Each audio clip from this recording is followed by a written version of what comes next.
Hello and Happy New Year. Welcome to Emotional Badass, where Moxie meets Mindful. I'm your host, Nikki Eisenhower, life coach and psychotherapist. And on today's episode, I'm discussing satisfaction.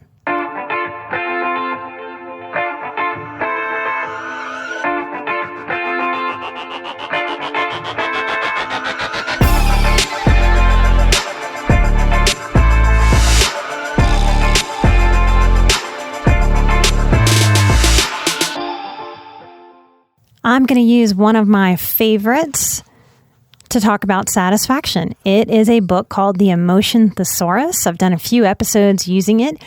It's not a healing self-development book. It's actually a writer's guide to character expression.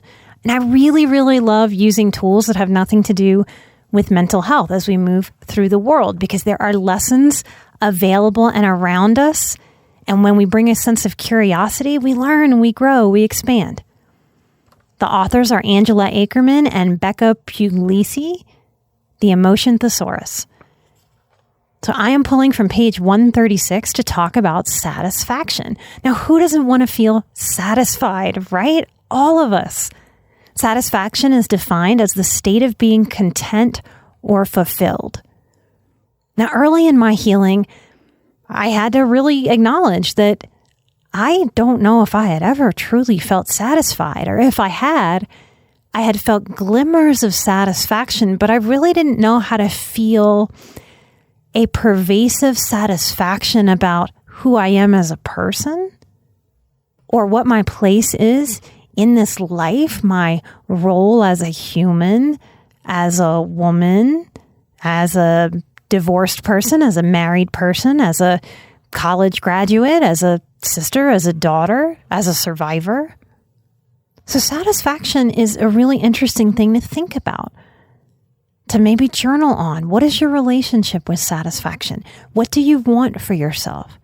What has blocked you from being able to feel a state of contentment or fulfillment? Often what we do as highly sensitive human beings is we future trip something like satisfaction. We create an external goalpost and we say to ourselves, yes, satisfaction. This is a feeling that I would very much like to feel. I believe I should be able to feel it, but not yet. No. The goalpost is over there. So when I get that job, or I get that relationship, or I have that baby, or I get that dog, or I get that new car, something external, or that house, or that clothing, whatever it is, then I'll be satisfied. Then I'll be able to settle into a feeling of satisfaction after I get there. The problem is that then when we get there, we don't know how to be there. We know how to move the goalpost further. And so what happens over the course of a life, accidentally, is that we don't ever really give ourselves permission to be satisfied, to feel it, to embody it, to believe it, and to make choices that bring us more contentment, fulfillment, satisfaction. So what are some physical signs of satisfaction? A high chin, an exposed neck, so long and tall. Because if we're satisfied, we're probably feeling a little confident. We're feeling connected to our mojo. We might give someone a crisp nod. We might smooth the front of a shirt or tug down the sleeves. I can picture James Bond, any of them, in my mind's eye right now, making that sleeve movement by pulling down, tugging one sleeve while in a very sharp suit.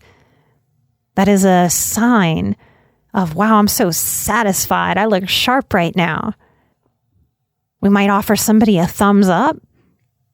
When Chris is satisfied that our sound is clear for recording, he gives me a thumbs up. He's satisfied that we're ready to record. We might give a toast or give praise away when we're feeling very satisfied. We might clap someone on the back. If we're standing, our stance might have fists on the hips, elbows wide, feet wide, a powerful stance. We might stand back and survey a finished product or a piece of work or something we've organized, and we'll stand back and observe, surveying with a pleased as pie expression. We might have a raised eyebrow to communicate to somebody, see, look at this, when we're proud to share something. We might strut with satisfaction, a sleek walk that draws the eye, maybe cat-like, deliberate, a little slinky, confident. We might give a little shy or coy glance. We might radiate or even be a little cocky. Satisfaction can look like a smile. We might puff out our chest like a big bird. Our shoulders back, straight posture, reaching our head towards the sky. We might fist pump in exuberance. That's satisfaction coming out like a dance move. We'll clap or say, yay, yes. Our fingers might form a steeple if we're talking or lecturing or teaching. When we're satisfied, often, even those of us that are introverted, we want to include others. We want to share. We might do some bragging, maybe humbly, maybe not so. We might stretch our arms out wide, like a wide sort of victory pose. We might lean back, interlace our hands behind our head as a gesture of ease and control, kicked back. Everything is good. A deep, satisfying, gratifying sigh might escape our body. Yep, I'm done, satisfied. We might whistle or hum. Take deep breaths as if we're drinking in the satisfaction, savoring that very moment, as if we're filing it away to be able to call upon it later, like a memory file cabinet of feelings. When we're satisfied, we're often unhurried. We're relaxed in movement and in conversation. Fulfilled, like the work is done. It's time for me to enjoy it. We can feel a directness from this sense of satisfaction. We may give ourselves a reward, which is happy and fun and celebrates being alive. Our internal sensations of satisfaction, we might be hyper aware of others and their reactions. Now, to a highly sensitive person, we're like, yeah, duh, that's how I live. That's how I roll. So if you are hypervigilant in a fear-based or anxious way, and you're hyper aware of others and their reactions, I encourage and challenge you to play with what would it be like to still be hyper aware, but through a feeling and a lens of satisfaction, maybe even of safety, of contentedness, fulfillment, groundedness, okay and enoughness. So that might be a sort of interesting or fun thing to play with. An internal sensation of satisfaction can be a lightness in the chest, as opposed to a heaviness or a burden of weight. We might feel a pleasant warmth that spreads throughout our body. Now, many of you live emotionally exhausted, which creates a physical exhaustion too. Satisfaction doesn't feel like that. There's a tiredness that comes with satisfaction, but it's fulfilling instead of exhausting, instead of draining. So we're still tired, but it actually fills us up instead of drains our energy. It's a different form of tiredness. So I encourage you, if you are tired in the satisfied way, use that in your self-talk so that you're not lumping all tired exhaustion into a sort of bad, low vibe, draining category, that you can start to differentiate that some tiredness is a good tired. Some mental responses while we are in the emotion of satisfaction. Pure, basic happiness. We are happy with ourselves that we have a completed job and it was well done. There can be a euphoria and exhilaration. Contented in mind and in body. We feel gratified. I mean, satisfaction really makes us feel alive. Like, yes, This is the feeling of aliveness that I want, that I am making things happen in my life. Yes. We feel an increased confidence, like, yeah, things are going our way if we completed something with satisfaction or something finished for us. We find ourselves looking forward to a well-earned rest, different than an exhaustion, falling out, I can't do anything else kind of rest, right? Now, many of us overthink and spin on things that really don't serve us because we either don't have enough information to do anything to change it yet, or we're just spinning because there's a pattern of anxiety from when we were a child. But in satisfaction, we might fixate or spin, if you will, on a recent success in a way that is high vibe and positive instead of low vibe and draining. When we're satisfied, we might pay attention to our surroundings less. Those of you that are hypervigilant in the anxious way, isn't that good news? That by inviting more satisfaction into your life, it may help you dial down hypervigilant, anxious overfunctioning? To congratulate the self is a beautiful moment of self-care. And we do that when we're satisfied. Good job, me. Good job, self. We might want to share ourselves in a moment of satisfaction in a way that might be unusual if we're introverted. But it's a happy sharing. Satisfaction may escalate to happiness or smugness or pride or gratitude. So you see that any of these feelings, even the lovely ones, can move us towards other healthy feelings, or we can take a bit of a left turn and go to some feelings that then will no longer serve us. Some of us may believe that we're not allowed to feel satisfied. Your inner parts might be scared to appear cocky or smug or even narcissistic if you're too satisfied. Or other people around you, they might not know how to celebrate a win or something that you fulfilled for you. So you may have been taught and you may have picked up and learned to suppress your satisfaction. And that can look like your lips twitching, like you want to smile, but you're telling yourself you're not allowed. You might sort of use your hand to hide your face. You might bounce lightly on your toes, like you're tippy-toe walking, bouncy and light.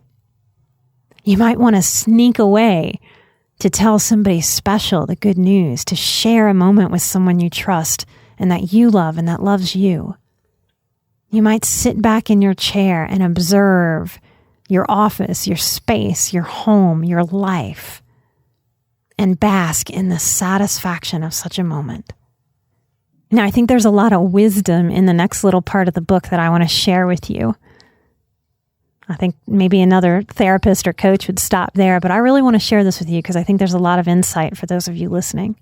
Because I'm reading to you from a writer's book, the writer's tip for the feeling of satisfaction is: loners and their lack of social interaction present specific writing challenges. To break up long stretches of introspection, maintain some character relationships. Remember that a person can be lonely even when surrounded by people.